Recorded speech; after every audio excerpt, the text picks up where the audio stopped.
Welcome to After90show. As you know, After90 is always home, away from home. And today's topic of discussion, I'll be taking a look at weekend fixtures. I'll also talk about the North London Derby, one of the biggest game this weekend. Also talking about the Golden Boot. Where do you see it heading to? Current top scorer at the moment is Mohamed Salah with 17 goals and many more. Let's go straight away to some of the matches. Let's start with local football. There were some of matches that played over the weekend. That's BetKing FKF Premier League and Kariobangi Sharks winning 2-1 against Mathare United. The 2008 champions currently are really struggling at the moment. They are currently at position 17, as you can see on the screen. And with Mathare United performance this season, I don't know what has been happening with the 2008 champions. Last season they were really playing a very good football. This season it's like I don't know what's happening. It's all about just a matter of time. With Kariobangi Sharks, this will take them until 4th position. When this season started, many were doubting Kariobangi Sharks because last season, actually, since being promoted in the league, they have been really playing a very good football, relying especially on young players than any other league. I think they are the only team that are really having young players and giving them that opportunity to be able to play. And this season, heading to this season, many were doubting whether Kariobangi Sharks will be able to perform with young players in the team, and they have proven doubters wrong, because currently Kariobangi Sharks are sitting in position 4, playing a very good football, winning game after game. Another game that unfolded over during the midweek is Gor Mahia against Rangers. Another loss for the defending champion in just a span of 3 days or so. Last weekend they lost against KCB. This week again they lost against Rangers, which made people to start questioning Gor Mahia's performance at the moment. This season it hasn't been going right for the defending champion, and as you can see, they're currently sitting in position 8. So far they have lost 6 games and they're trailing leaders Tusker by around 14 points. And if you ask me, the main reason with Gor Mahia's performance this season, I think the problem isn't on the pitch, rather off the pitch. When the season started, there have been a lot of controversy in that club, players not being paid, and if you don't motivate a player, how do you expect him to play? And people have started questioning the management of that club. Their chairman Rachia has been there for almost 10 decades, and people are questioning, is he the main problem? Because I think Gor Mahia have really good players, a very good coach. So with Gor Mahia's performance this is just far away from on the pitch. So it's just a matter of time, because Gor Mahia are the defending champions, and this season, as you can see, from 1st position to 4th position, it's really getting tighter. And this season a team like Tusker has really been playing very well, producing good results. That's why they are topping the table. FC Leopard also, as you can see, they are currently at position 3. Bandari, a team from the coast side. I really love Bandari FC, if you ask me, because they are really playing a very good football. And I always ask, why is it that we don't get most?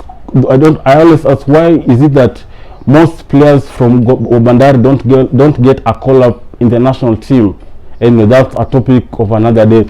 Let's get straight out to some of the international matches. You can see Leeds will play against Chelsea, Palace versus West Brom, Everton will be tackling Burnley, Fulham will be battling against Man City, who also won their midweek game by beating Southampton 5-0. Southampton will playing against Brighton, Leicester City versus Sheffield United, and the big one will be Arsenal versus Spurs. I'll just be talking about that in a few minutes. Manchester United will be battling against West Ham, and Wolves will be playing Liverpool. That's on Monday. The big one, the most considered by fans or by many, the fierce derbies in the world, the North London Derby, Arsenal versus Spurs. And a little bit of history for those who doesn't know, the rivalry started back in 1913. The first time these two teams met was back in 1887, and the reason why this rivalry started was back in 1913 when Arsenal moved their stadium to North London, and this is a game where also fans from both clubs see themselves as rivals. It is always a heated match that you never want to miss. And despite the COVID-19, fans not be able to be at the stadium, I think the climax will just still be there. And so far these teams have played like 188 games, Arsenal being the better side by winning 77, Tottenham winning 60, and 51 have been draws. If you ask me, where is this match heading to? First leg, Spurs were able to win by 2-0. At that time, they were really facing an Arsenal team that were really struggling. I think Arteta was trying to get his team, trying to implement a way style, because this season Arsenal started really well, but at the middle of the season they were really struggling. I think Arteta wasn't getting it right, and he never had some good players, or let me not say good players, rather than players who weren't fitting in his style, the way he wanted to play. That's why they were a bit struggling compared to that now. Right now you can see that spark, that confidence, and you can see also the youth players. The Arteta decided to use young players because he saw that the experienced players aren't stepping up, and you saw how it just changed all of a sudden. The likes of Smith Rowe are being brought in, Bukayo Saka, who has been the Arsenal best player if you ask me this season, and also you could see how young players are really playing very well. And also those players who aren't getting much time, the likes of Felix Suarez, a player whom when we brought him on a free transfer, I really said, wow, what a good player that Southampton have just decided to release. So and so you could see how we were really struggling. That confidence wasn't there. It's like we were a bit confused, losing games after losing games. You didn't have that self-belief, and I think over time Arteta brought that self-belief in the team. That's how you could see how things just changed drastically. We started getting points, getting wins, and since December we have just been winning and getting points, and currently we are at position 10, which isn't bad. And even in our midweek games against Olympiacos, a tougher opponent, that winning away, playing them away from home, it's always an easy game. So it's a win that we are heading to this North London Derby after a win against Olympiacos away, which will enable us to have that confidence, that self-belief, and also winning mentality. And I believe this game, it's a game that Arsenal will also be able to win. And talking about Tottenham Hotspur, when they started the league also, they started very well, and also it reached a point they were topping the table. And all of a sudden things just changed, and people started questioning, is Jose Mourinho the right man to lead Tottenham to their first trophy this season? Is Jose Mourinho? And all of a sudden things just also changed. You could see how Tottenham were getting it right. That spark that was missing came back. A player who never had much playing time, Gareth Bale. I think Gareth Bale, at the moment, Mourinho decided to trust him, bring him back to the team, and also you could see how he has really improved that Tottenham team, that the way they play. I think with Gareth Bale, he has really tried to bring that balancing the team, and also being able to score goals. He has been very clinical in front of goals. So it's going to be a very tough game. Both teams are really at the moment. Tottenham are at position, I don't know, 6 or 7, trailing Arsenal like 6 points. The last time Arsenal were able to finish above Tottenham was back in 2015-2016, a season whereby this team, Leicester City, were able to win the trophy. So since then, Arsenal has never finished above Tottenham Hotspur. So it's a game that we are looking forward to. We are a game that I'm looking forward to see many goals, players scoring, and just be a good game. I hope it will be a very entertaining game. As you know, it's a North London Derby, and Derby, you never know whether you are in form or not form. And our another topic of discussion is talking about the Golden Boot. Where do you see the Golden Boot heading to? Current top scorer is Mohamed Salah with 17 goals, and Bruno Fernandes is current at 16, and Kane also 16 goals. Bamford 13 goals, and also Dominic Calvert-Lewin 13 goals. And for me, if you ask me, this season despite Liverpool not playing very well, not at the position that we want them to be. We see a player like Mohamed Salah is really scoring goals, and as far as his goals isn't helping Liverpool to be at the position that they want to, he's actually the man leading the race to the golden boot. And I believe this year, if ask me, should I put my bet? I put my bet for Mohamed Salah. I think he will be the man to clinch the golden boot. The last time a player like Kane was able to win the golden boot was back in 2015-2016, if I'm not wrong.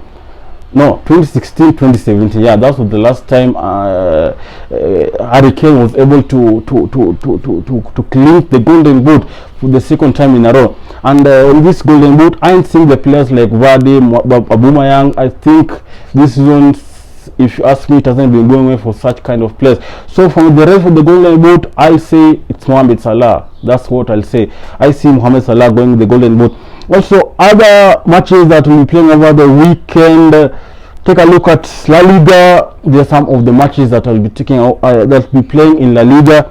As you can see, La Liga this season, it's been a tight one. As you can see in the table, the top three, the likes of Atletico Madrid, Barcelona, it's been a tight one. We don't know where the title is going. Back then, back some few weeks ago, some few months ago, I knew that Atletico would be the one to win this day, because he was leading with almost like 11 points. But at the moment, the point has been reduced like to 64 points. So it's going to be a tough one. I think it will go until the end of the season. And some of the matches that will play in La Liga, Deportivo Alaves will be playing against Cadiz, Real Madrid will be playing against Elche, Osasuna will be playing against Real Valladolid, Getafe will be playing against Atletico Madrid, Celta Vigo will play versus Atletico Bilbao, Granada playing Real Sociedad, Eibar playing Villarreal, Sevilla will be playing against Real Betis, Barcelona versus Huesca, a game that I know Barcelona just win easily. Take a look at some of the Serie A exciting fixtures. The big match, if you ask me, it will be AC Milan versus Napoli, who are currently at position 2. They are trailing Inter Milan with almost like 4 points. AC Milan, when they started, they were the winter champions. When they said they were actually at the top of it, but at the moment you could see the likes of Inter Milan and Conte. I think last season were able to finish second, and they were just 1 point away from winning the Premier League. Last season, as you know, who won the Premier League was Juventus.